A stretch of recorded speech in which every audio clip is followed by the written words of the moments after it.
ओम गणपत्याय नमः। ओम श्री गणेशाय नमः। ओम श्री दुर्गादेव्ये नमः। ओम श्री दुर्गाये नमः। जय दुर्गा महारानी। ओम श्रीमद्देवी भागवत महापुराण प्रारंभ द्वितीय खंड। तुम्हें माता च पिता तुम्हें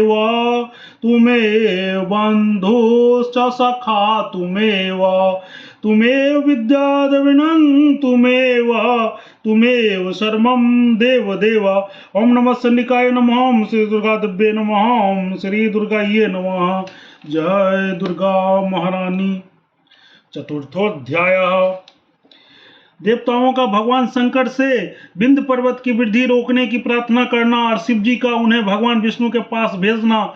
सूत जी बोले, हे मुनियों, तत्पश्चात इंद्र आदि सभी प्रधान देवगण ब्रह्मा जी को आगे करके भगवान शिव के शरण में गए। गिरि पर शयन करने वाले तथा चंद्रमा से सुशोभित मस्तक वाले देव शिव को प्रणाम करके वह देवता उनके सम्मुख खड़े हो गए और सुंदर महिमा से युक्त स्तोत्रों से उनका श्रवण करने लगे। देवता बोले, हे देव, हे गणाध्यक्ष, हे पार्वती द्वारा पूजित चरण कमल वाले, हे भक्तजनों को आठों सिद्धियों और विभूतियों प्रदान करने वाले, आपकी जय हो। महामाया रूपी स्थिति में विलास करने वाले परमात्मा वृषंग कमरेश कैलाशवासी अहिर बंधुर्ण मान मनु मान प्रदान करने वाले अज अनेक रूपों वाले अनेक आत्माओं में रमन करने वाले शंभु गणों के साथ गिरिपट शयन करने वाले महान ऐश्वर्य प्रदान करने वाले तथा महाविष्णु के द्वारा स्तुति किए जाने वाले आप महादेव को नमस्कार है। विष्णु के हृदय कमल में निवास करने वाले, महायोग में रत रहने वाले, योग से प्राप्त होने वाले योग स्वरूप तथा योगियों के अधीश्वरों को नमस्कार है।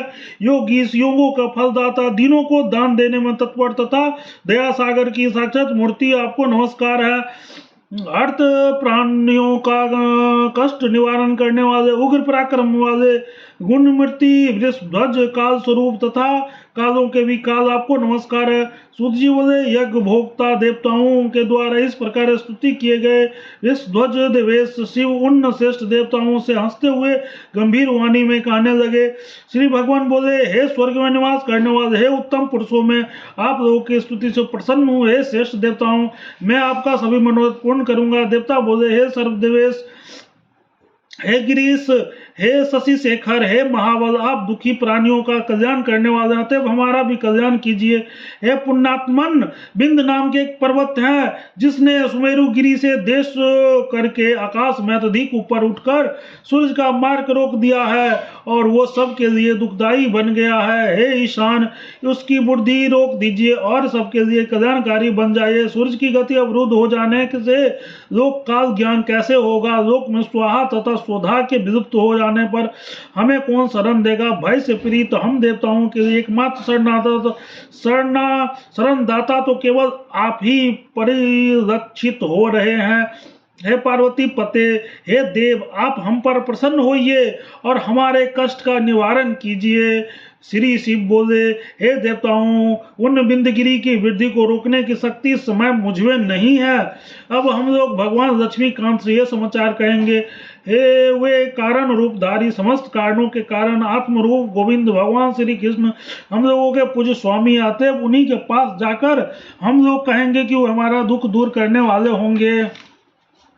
इस प्रकार भगवान शिव का कथन सुनकर इंद्र तथा ब्रह्मा सहित समस्त देवता शंकर जी को आगे करके थरथर कांपते हुए शीघ्रतापूर्वक वैकुंठ लोक के लिए प्रस्थित हुए।